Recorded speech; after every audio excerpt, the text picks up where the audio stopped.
Good morning, fellow humanists. My name is Todd Kimball. I'll be the MC today, and I am very excited about this morning's program. It's the second time we've done it. Personal stories from our own membership. We're going to hear three fantastic stories from Kathie Humble, Sharon Joy, and Dick Mase this morning. But before we get to that, we have our reader. Pinch hitting in the spirit of baseball season at the last minute is Sheila Pastori. Sheila. Thank you. Actually, I saw one baseball game in my life. Boston Red Sox, don't know who they were playing, but that was like 30, 40 years ago. Okay, I have discovered a marvelous book by Roz Chast. Those of you who look at the New York Times know Roz Chast, the cartoonist and writer. She wrote a book in the last few years, 2017, called Going Into Town, a love letter to New York. I love New York. I love this book. And what a surprise it was toward the end of the book, which she wrote for her daughter who was going to go to college in New York City. I'm going to read now directly from the book, which I think I will show you before. Okay. The most profound change in New York happened on September 11, 2001, when out of nowhere, on a beautiful late summer day, two jet planes flew into the Twin Towers of the World Trade Center. In that instant, any illusion that we were somehow immune to the horrors that happen in so many other parts of the world vanished. I thought it was the first time we New Yorkers had ever lost our sense of invulnerability, but I was mistaken. To quote E.B. White from Here is New York, which he wrote in the wake of World War II in 1949. And this is the quote from E.B. White in 1949. The city, for the first time in its long history, is destructible. A single flight of planes can quickly end this island fantasy, burn the towers, crumble the bridges, turn the underground passages into lethal chambers, cremate millions. All dwellers in cities must live with the stubborn fact of annihilation. But New York has a certain clear priority in the mind of whatever perverted dreamer might loose the lightning. New York must hold a steady, irresistible charm. End quote. But think about the fact that E.B. White in 1949 is stating that even New York is vulnerable. Once those bombs fell in Hiroshima and Nagasaki, he realized that could happen anywhere. And what happened in New York in 2001 was prescient in E.B. White's writing, 1949. I was impressed. Well, thank you, Sheila. A timely reading on the East Coast as we get ready to commemorate the 10th anniversary of the Boston bombing, Patriots Day, tomorrow with the Boston Marathon. Excellent reading. Thanks for filling in this morning. As I mentioned, we have three speakers from our own membership that are going to tell their personal stories. Each person will speak for about 15 minutes, and then there will be time for questions. I will read a short bio from each, and then they will give their presentation. Our first presenter this morning is Kathie Humble. Kathie was born in Delaware. She and her husband, Val, have been members of HGP for more than 15 years and have lived in the same house on 1.5 acres within walking distance of the Columbia River for 45 years. Kathie has a degree in psychology with certificates in technical writing and documentary script writing. She has written over 80 science fiction stories. She had a long career in Kaiser's communications department and has been retired for 15 years.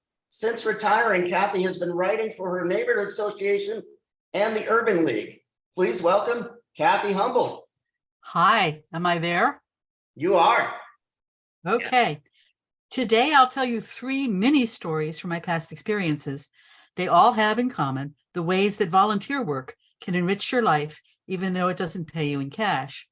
One enrichment is linking you with people you wouldn't otherwise know and learning about them and from them. Story number 1. For almost 50 years, Val and I have lived walking distance from the Columbia River.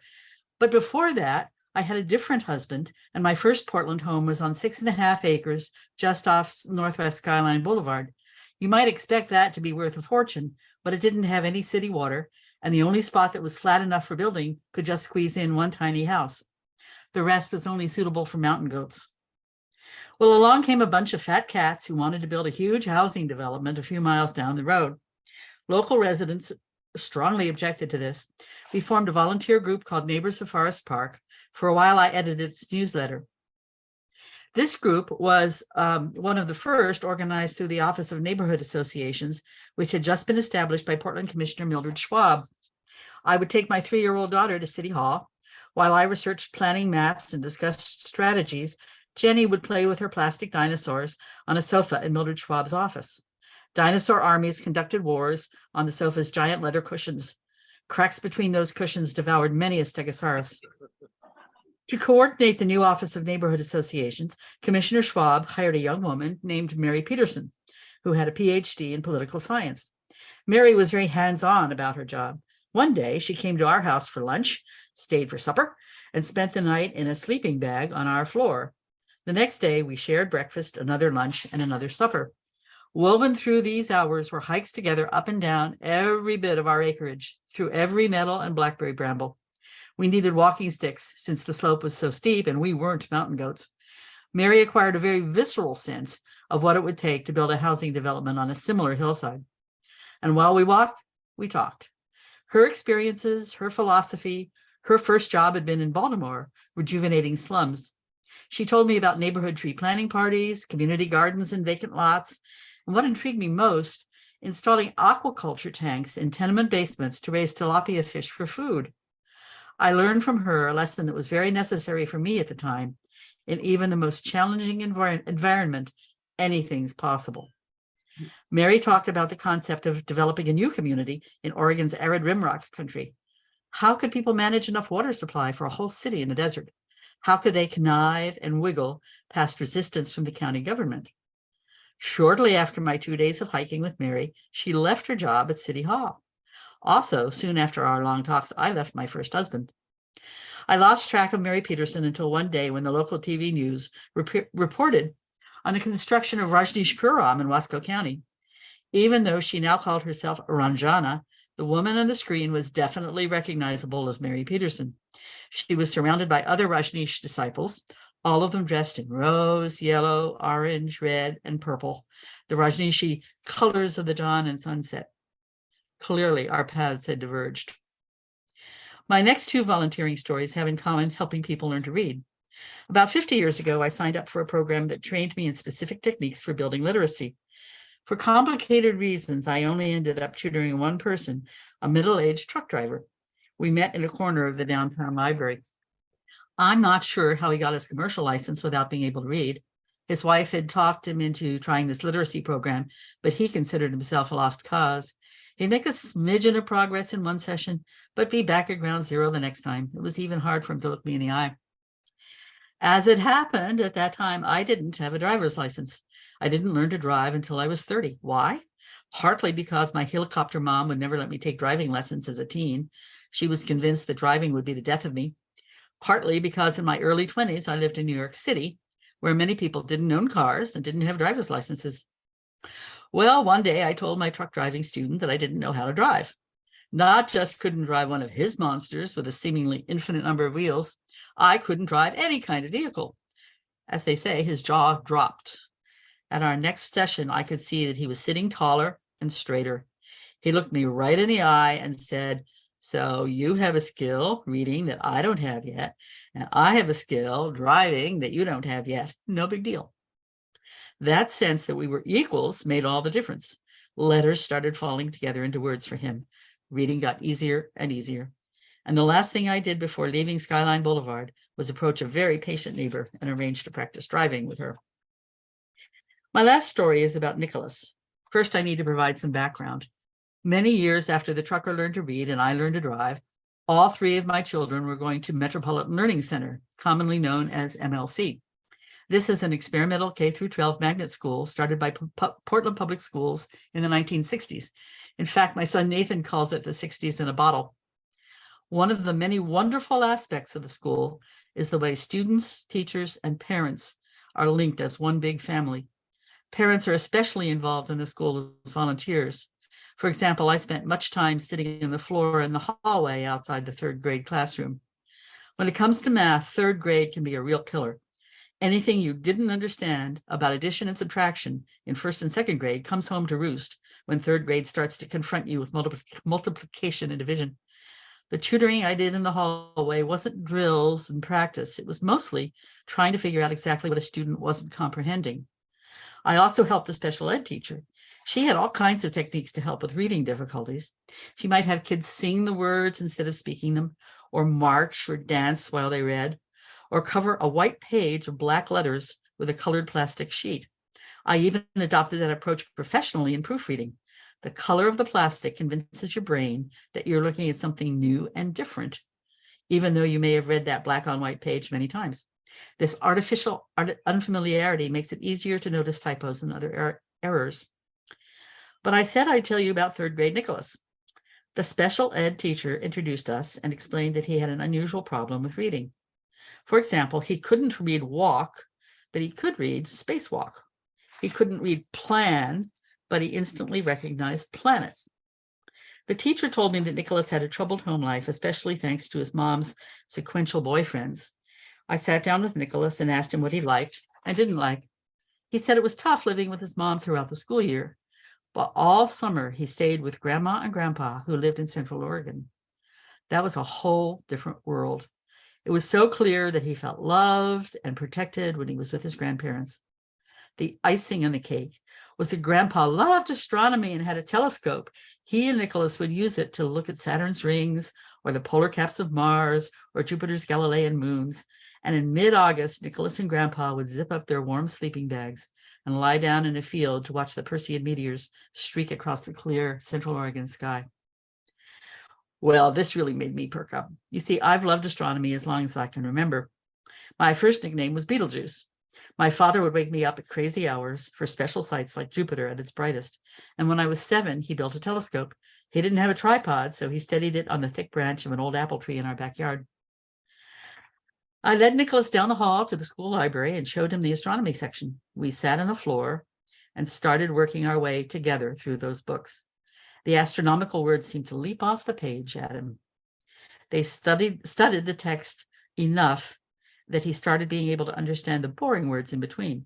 It took months, but Nicholas became a reader. ML teachers knew the parents well and vice versa, so I knew all the teachers that Nicholas would encounter over the years if he stayed there through 12th grade, like my kids. I visited each of those teachers and told them about Nicholas's passion for stars and planets. I said, please remember, if you can include astronomy somehow in his assignments, his love of it can be a magical doorway to learning. Any questions? Thank you, Kathy. Those stories were beautiful. I love the story of Nicholas, and I love the story of the truck driver. And I think that just shows that when two people find a weakness that maybe many others in society take for granted, they can learn from each other and achieve great things. So I enjoyed everything about your personal story there.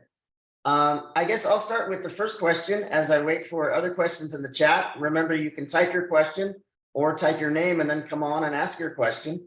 So how much of your time with your dad and the telescope do you think played into your science fiction writing? Talk about how those two relate. Well, I started loving astronomy when I was so young. It's kind of like the Catholic Church saying if they have you before you're 7, they have you for life. Well, astronomy had me before I was 7, so it's had me for life. When our kids were growing up on spring break, we would do lots of chasing things. We chased Comet Halley. We chased Comet Hale Bop. We chased the Perseid meteor showers every August. You know, I make a recipe I call the chicken with 12 legs. And we would go and lie on the grass in an orchard in Corbett and eat chicken and watch the Perseid meteor showers.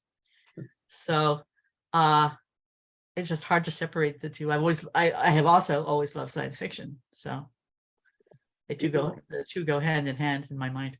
Yeah, absolutely. I will ask another question. I have one, Kathy. I understand there's going to be another total eclipse able to be seen in the southern states, or particularly in Texas and et cetera. Are you going to go chase that? Probably not. We've seen 2 in Oregon, and we saw 1 in Australia. And it can be a not wonderful experience because you're so crowded in with other people doing the same thing. I'd rather be on the grass in an orchard in Corbett by myself with my kids looking at scientific things. Yes, I watched the last one, my first one, over on the Deschutes, which was there were plenty of people, but it wasn't cheek to jowl. So I can understand that's not so exciting. Anyway, thanks. Thank you, Hank. We have a question from Helen at the Friendly House. You mentioned that you had written 18 short stories. 80. 80. I'm Almost, sorry, almost 80. shorts. Where can we read them? Well, I have to confess only 2 of them have been published.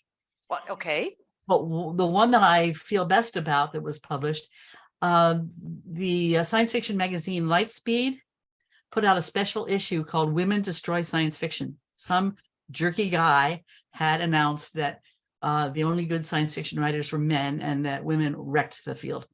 And so they put out the call for women to write stories. And I submitted one and it was accepted as one of the stories in the collection.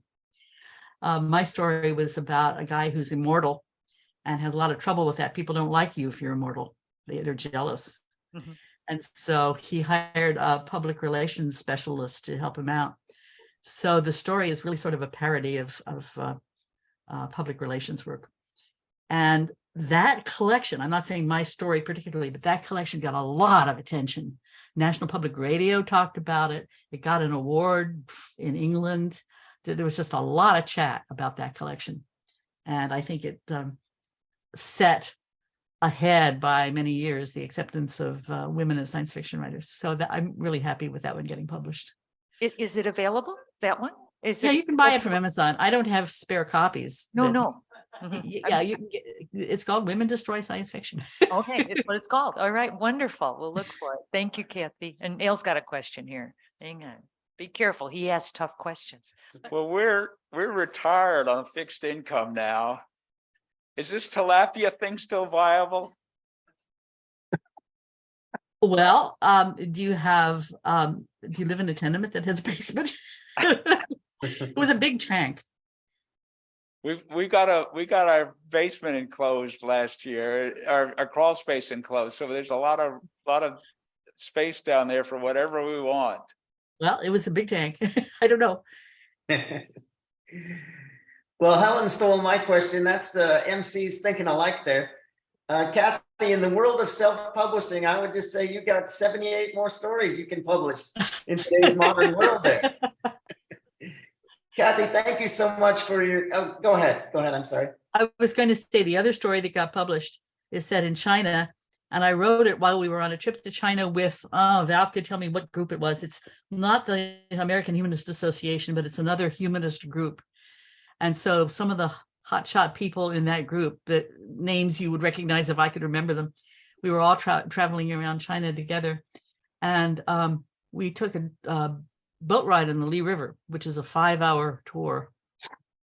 And you're trapped there in the boat and people come on board to sell you things, all kinds of things, especially snake wine. That's a big thing in China, snake wine.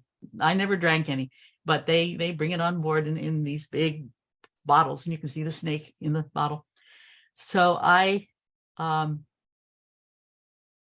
a story called A Snowboat in China about such a 5-hour trip. And it's more of a fantasy story than science fiction because it's about a couple breaking up and the wife getting assistance from the ghost of a dowager empress. And I wrote the story, pencil scrawled on little scraps of paper on the bus going back to Guilin from the end of the 5-hour ride. And the bus was going, and I was trying to write on these little scraps of paper and keep them in order. And that's one of my favorite stories too. Yeah, that sounds fun. What's the name of that story and where can we find it? Oh, it's called A Slow Boat in China. And I can send you a PDF of it. I don't know if it's easy to get in print anymore. It was published in a magazine called Witches and Pagans. And I don't know if they have back issues that you can get a hold of or not. Thank you so much, Kathie, for what was a wonderful presentation today. Thank you. Thank you. Now we turn to our second presenter, Sharon Joy. Sharon was born in Nebraska during the drought and depression. She has stirring memories of an elaborate family home. Sharon is a creative thinker, a problem solver, and a staunch advocate for justice and opportunity for all in society. Please welcome Sharon Joy. I'm mostly talking about my spiritual or journey or religious changes. I did write a newsletter once for the MS. That's about it. I got one poem published, big video.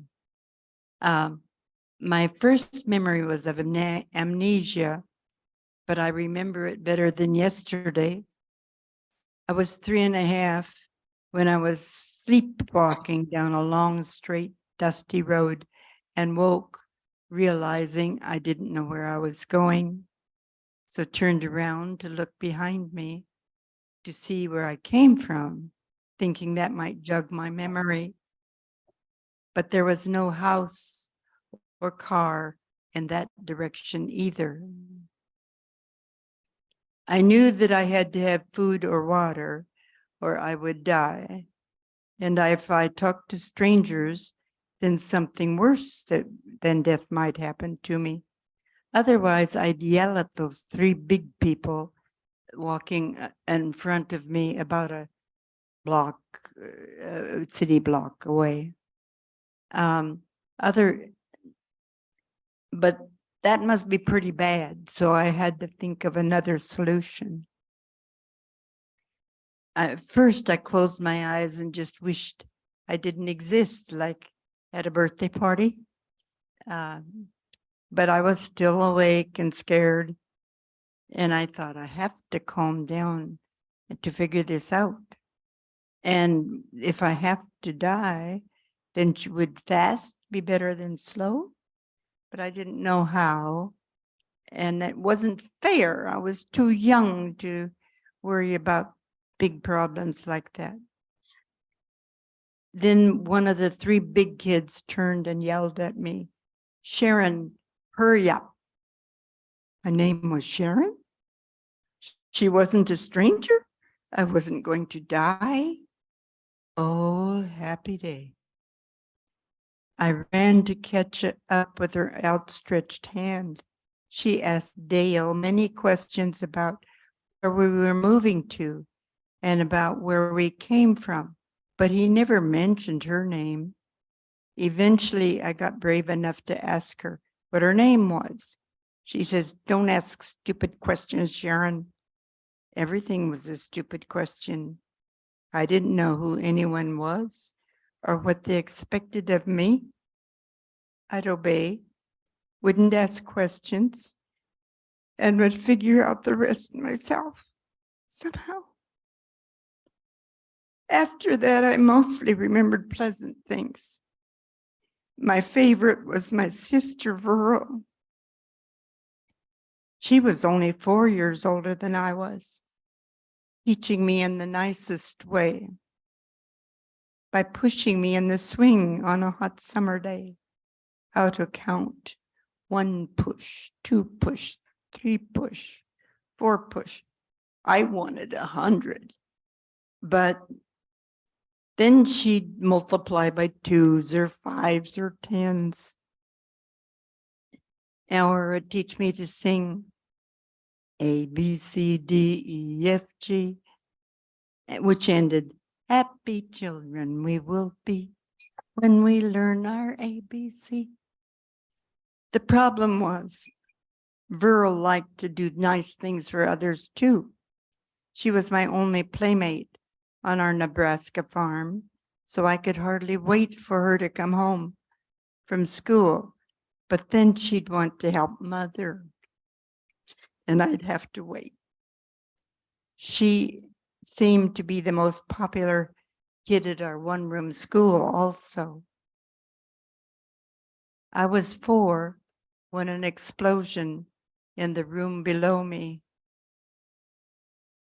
jolted me awake. My sister Thelma, who was nearly 12, laid her book down on the bed and told me to stay there until she found out what happened. I followed her to the bedroom door and watched as she went down the steps and opened the kitchen door, hoping to see something too. She told me to get back into the bedroom and shut the door until she said that I could come out. My brother Dale, who was 16, had wrapped a throw rug around Verl to put out the flames, then put her on the porch and looked for me. Thelma got burned when she ran through the flames and when she saw Verl on the porch, and Verl asked how she looked. Which was like roast beef. She forgot about me until Dale hurried back when he couldn't find me and asked her if she knew where I was. Above the burning kitchen, Dale looked for the ladder, which he thought took too long, carried me out of the window, put me into a dark, warm place attached to the chicken shed, and told me to stay there until he came back. Dale was barely able to put out the kitchen fire with buckets of water from the windmill before it reached the dining room. It was the day after Christmas, and he knew that the dry Christmas tree with the open presents, boxes, and wrapping paper would have caused the house to burn down. When he let me out of the shed, I ran to the outhouse. Then he brought me through the scorched kitchen to the Christmas tree area, where Dad was holding Verl in a blanket.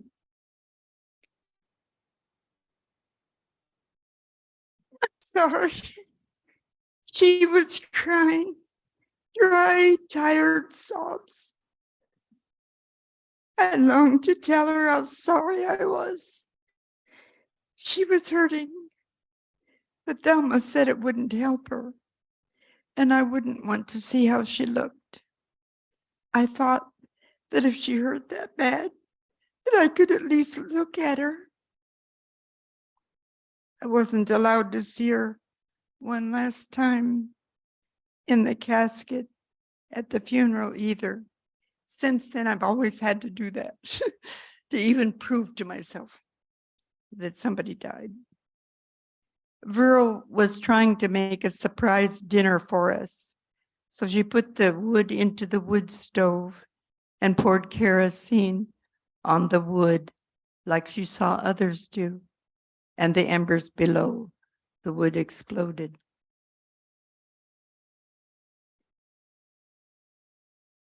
Then I was told Verl was happy in heaven with God. If such a being existed and he was on top of things, how could she be happy when he was so cruel to little girls? I was an atheist long before I heard the word. Yet my beliefs changed. When I heard my husband's footsteps but couldn't see him, hours before I was told that he died in a car accident. That scared the living daylights out of me until suddenly a peace beyond understanding and a guidance beyond questioning occurred, so intense that no fears, sorrow, or doubt could penetrate it. It felt like my husband was sharing his thoughts and feelings with me in a way that was impossible when he was alive.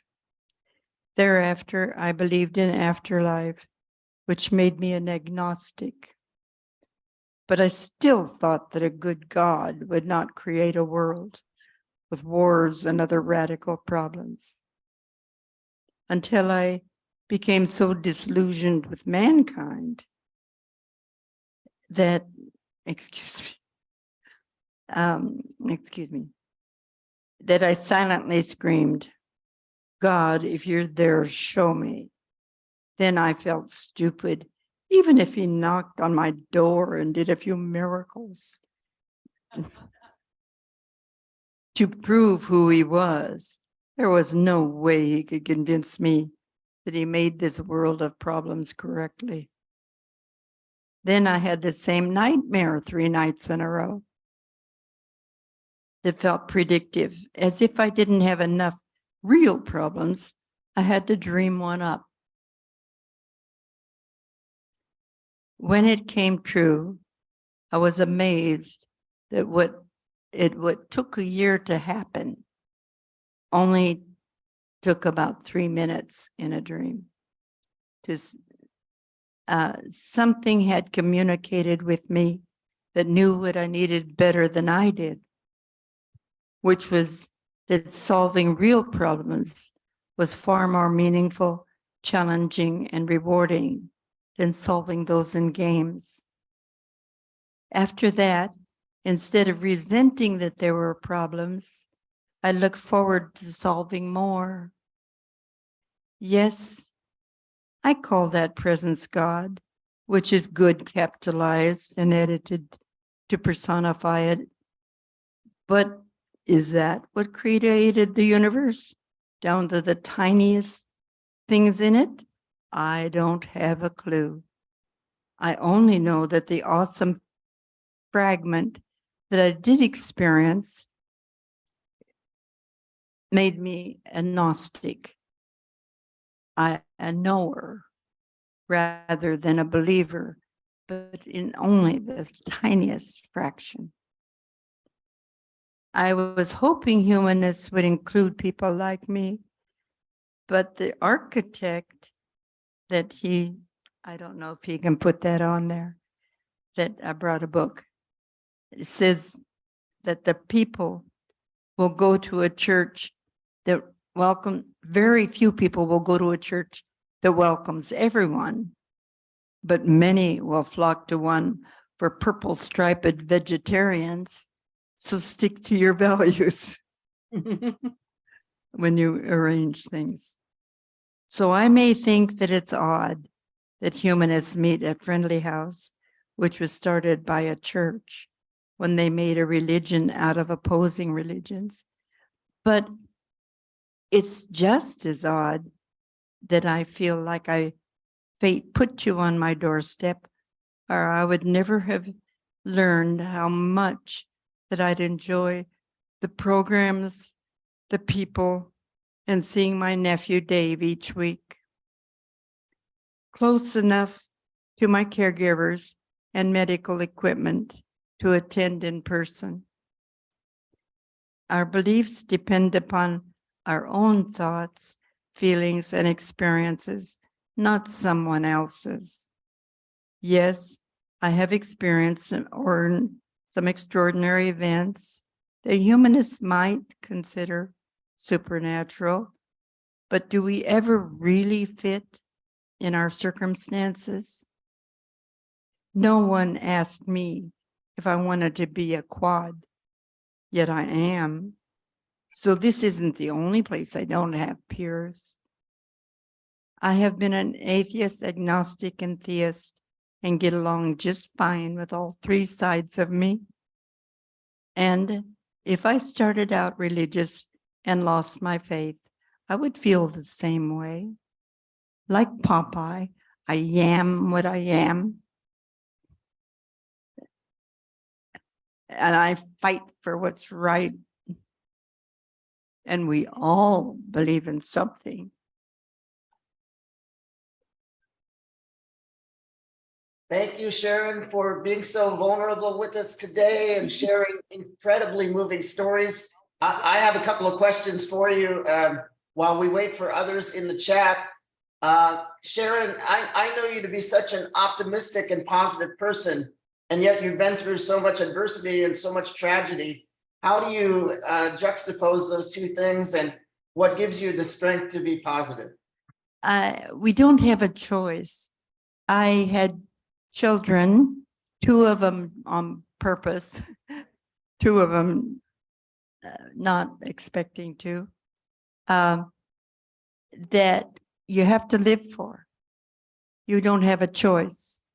When I first was paralyzed, I was 27, completely paralyzed on the right side.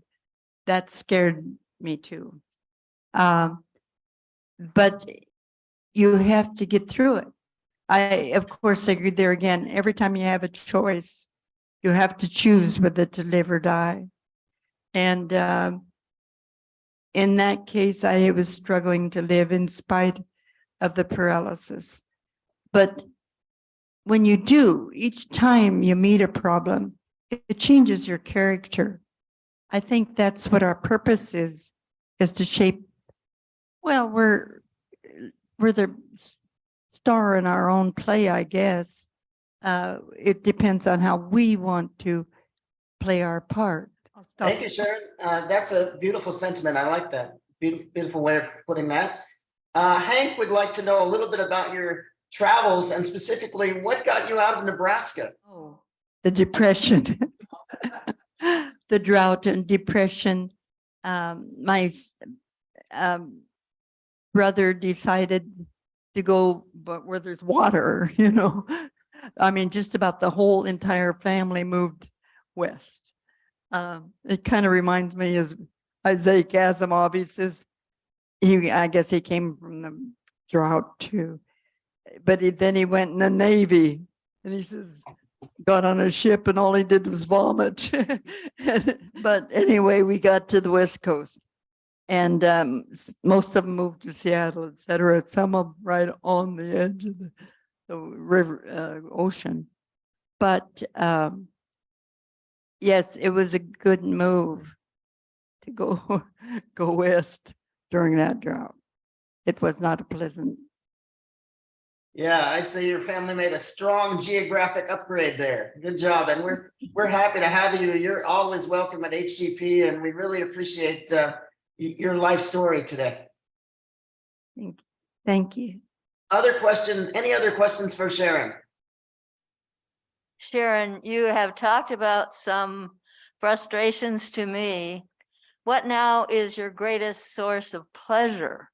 I guess bugging humanists. We'll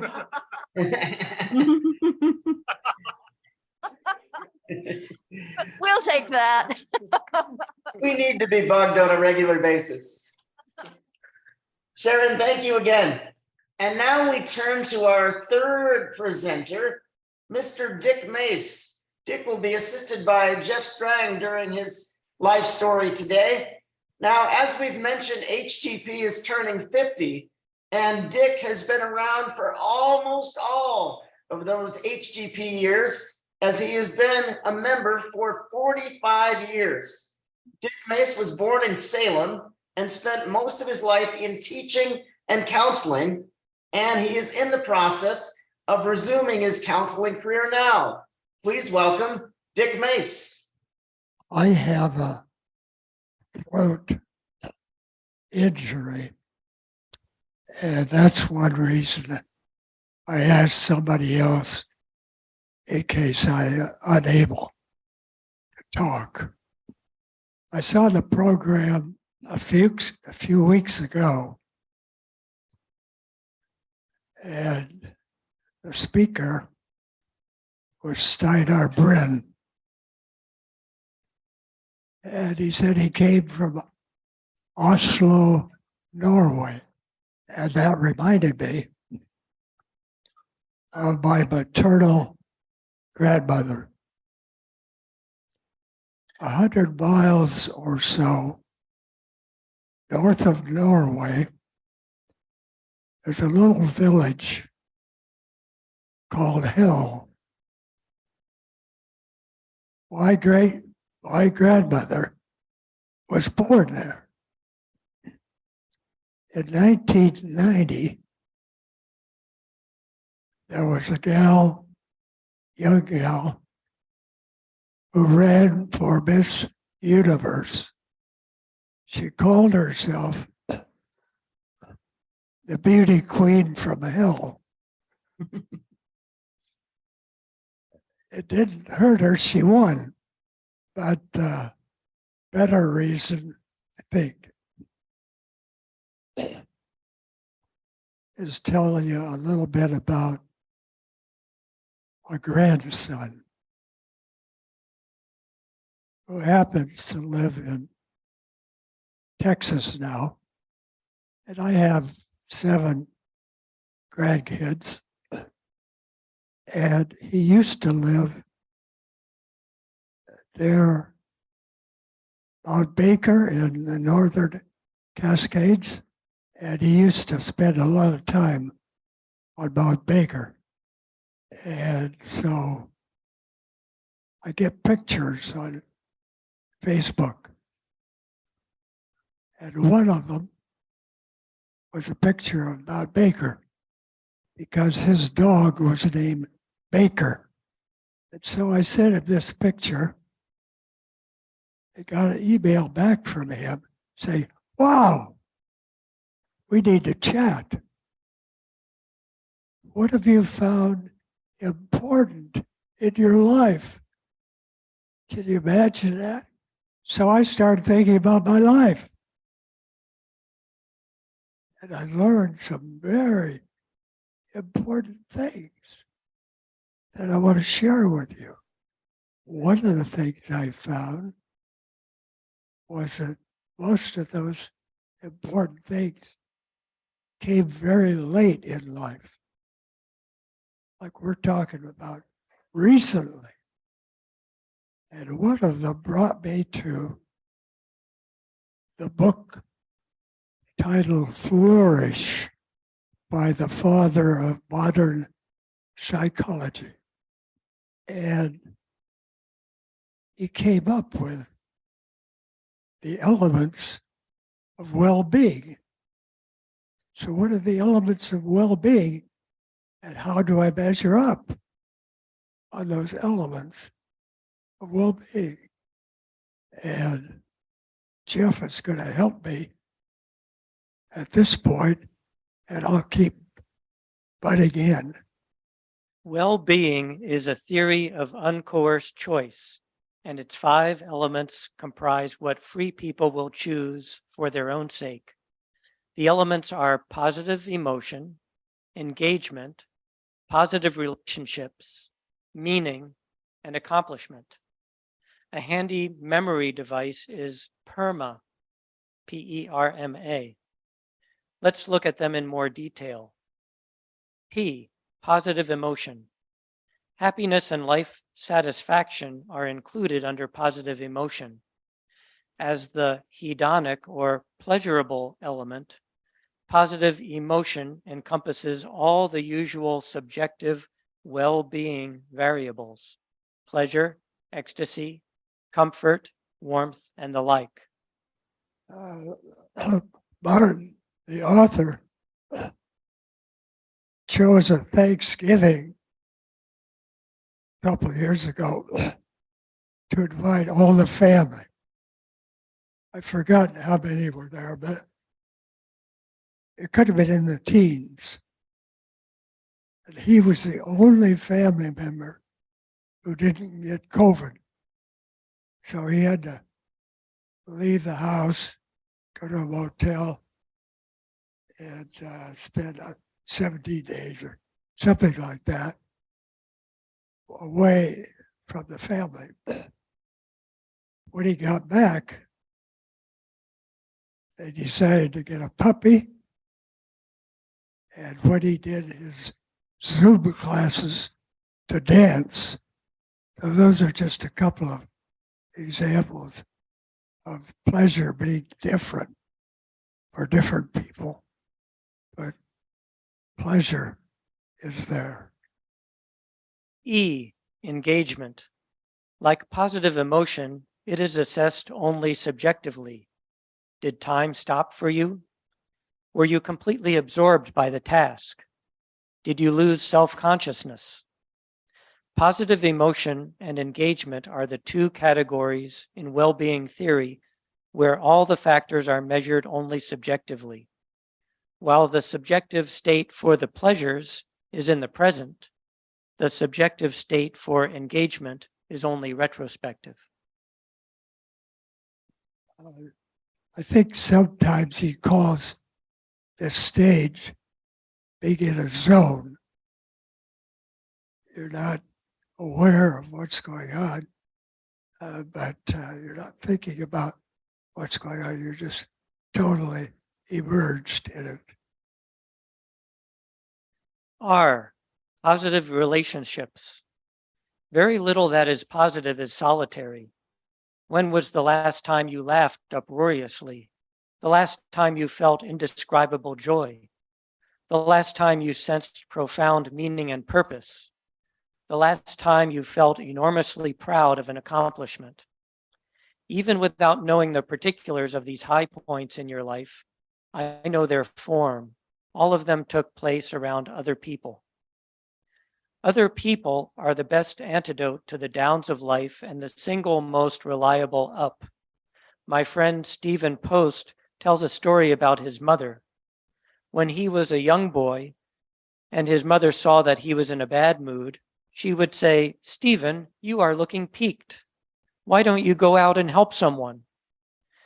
Empirically, Ma Post's maxim has been put to rigorous test, and we scientists have found that doing a kindness produces the single most reliable momentary increase in well-being of any exercise we have tested.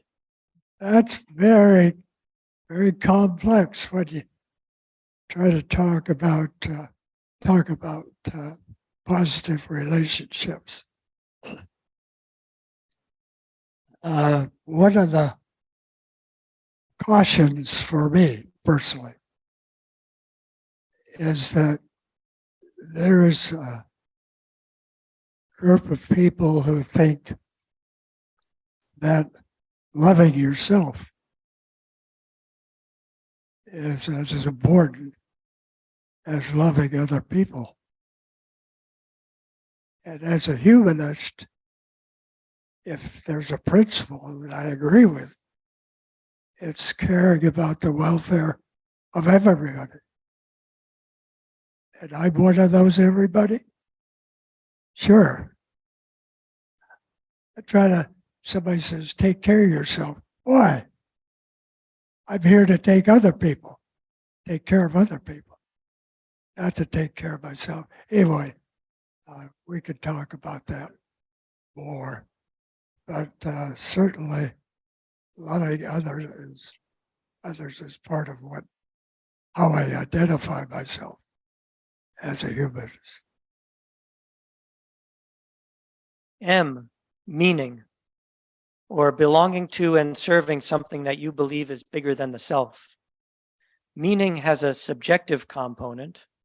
Wasn't that all-night session in the dormitory the most meaningful conversation ever? But unlike positive emotion, it can change.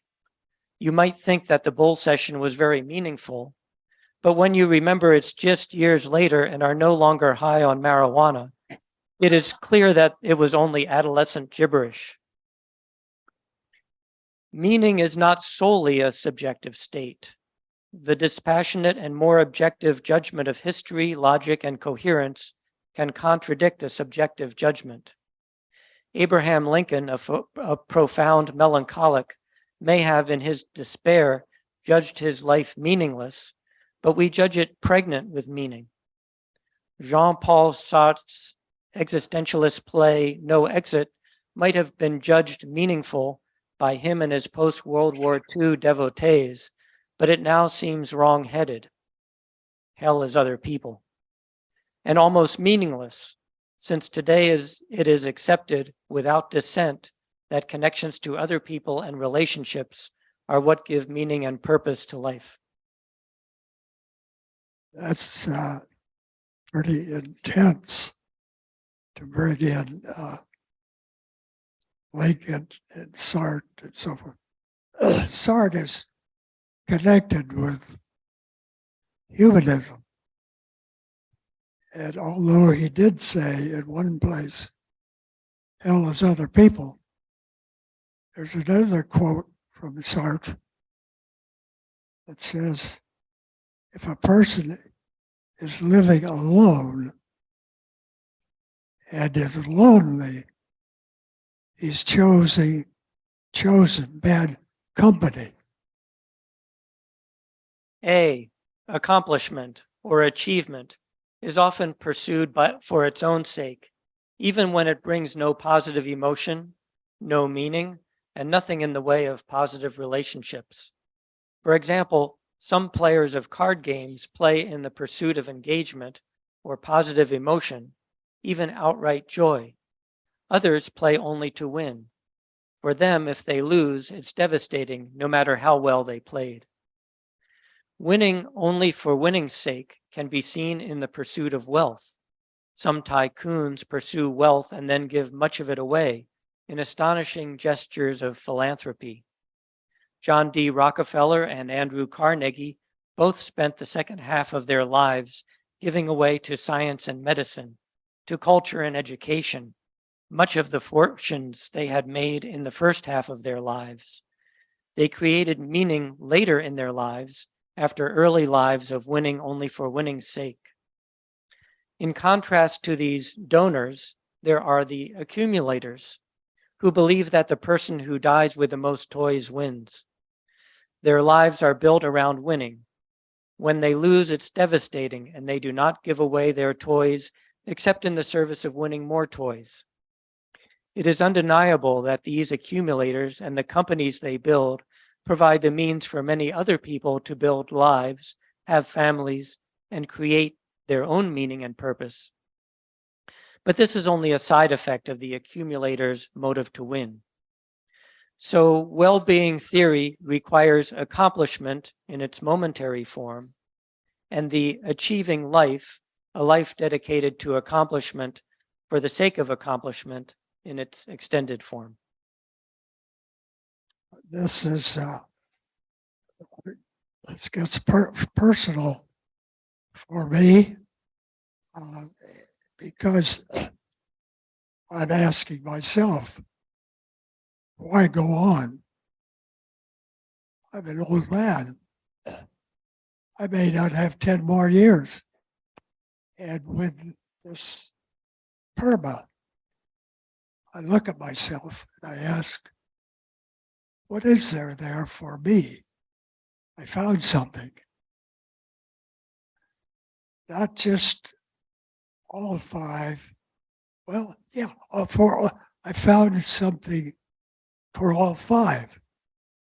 In other words, for me, there was an issue that I resolved with my own efforts and the efforts and help of others. One of the things I've been doing for 45 years is counseling. Counseling for those who never had it or thought about it brought me all five. Brought me positive emotions. It brought me engagement. It brought me relationships. It brought me meaning. And it brought me achievement. And I lost all of those from losing counseling where I now live. with COVID, I lost counseling.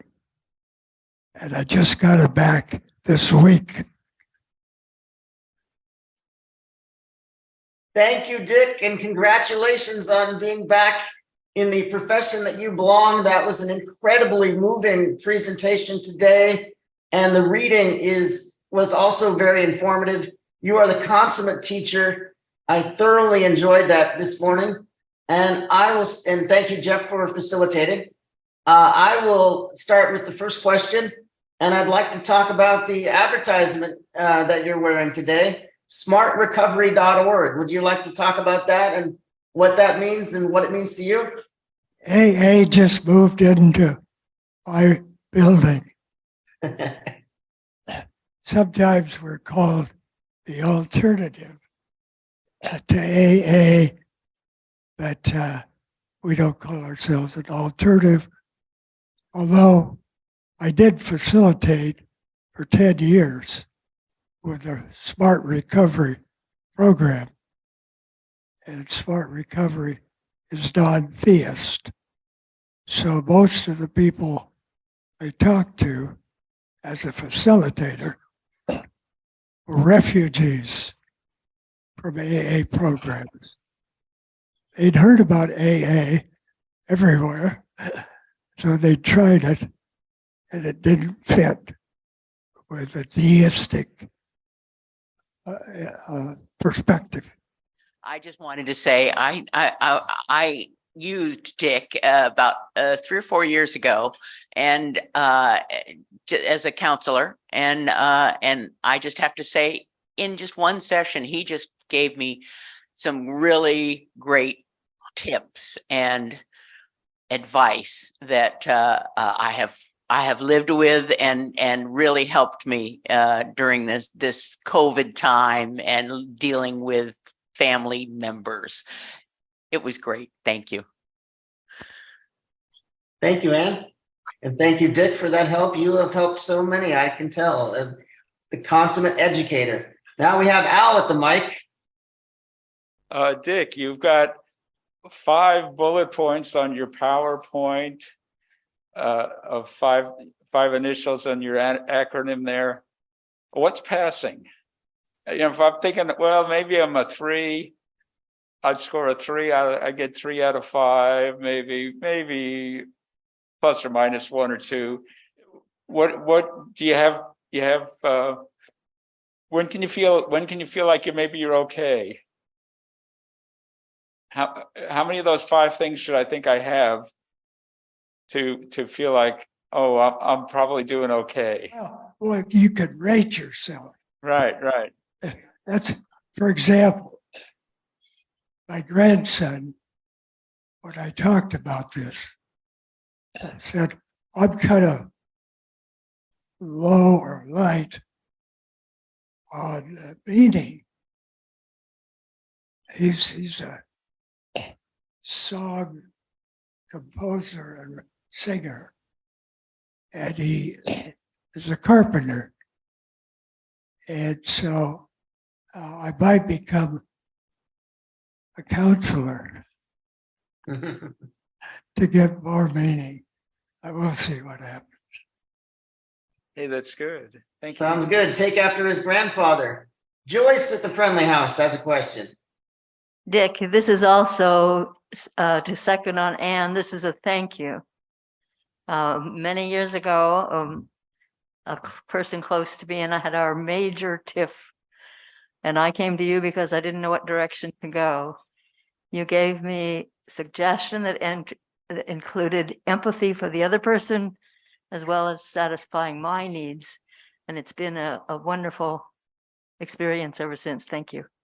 This was an incredibly moving meeting with 3 outstanding presenters with great life stories. I think the PERMA was in effect through this entire meeting. We experienced humor and joy and sorrow and just the entire range of emotions. I thoroughly enjoyed this today. Thank you to the program committee for putting this on. It's the second one we've done, and I think we should continue to do this. We hear the wisdom of so many of our presenters, and it's nice to hear the wisdom from our own membership on a regular basis. So Thank you, everyone. We have a few more minutes for questions for any one of the three speakers. I know that they brought up so much. Sometimes it takes a little time to internalize and ask questions. It looks like Sheila, you have your hand up with a question. Yes, I do. Thank you. First of all, thank you, Dick, for if I don't break down in tears, there's no way I cannot break down in tears because I'm so grateful for the experience of knowing Dick. It was Dick who brought me into the humanist counseling program and in all the meetings that we had in our small group. And then with him individually, I learned so much. So I have to say that he contributed a great deal to my own personal growth. And I hope that Dick is hearing this. But the second thing I want to bring up is not about Dick, but about Suzanne Thornton. And with my appreciation to Suzanne for having created this, I believe she brought the people in to give their talks today. Am I right? You did an outstanding job organizing this. So thank you, Suzanne. And thank you, Dick Mase, so much. Well, Dick, you are loved by many, all of us here, and you clearly have impacted so many over the years. Thank you so much for all you've given to HGP. And now we take a question from Dell. I just want to mention that Dick was so good about organizing the humanists to answer the OPB fundraising events. So year after year, Dick worked hard to get people to show up there and be the person to help OPB get their money. Thank you, Dick, very much. Thank you. Thank you, Del, for that comment. We also have a comment from Gail Myrna. She says, thanks to all the speakers, and Dick has been a big help with many exclamation points. Okay, that's going to conclude we can move other questions into our afterthoughts.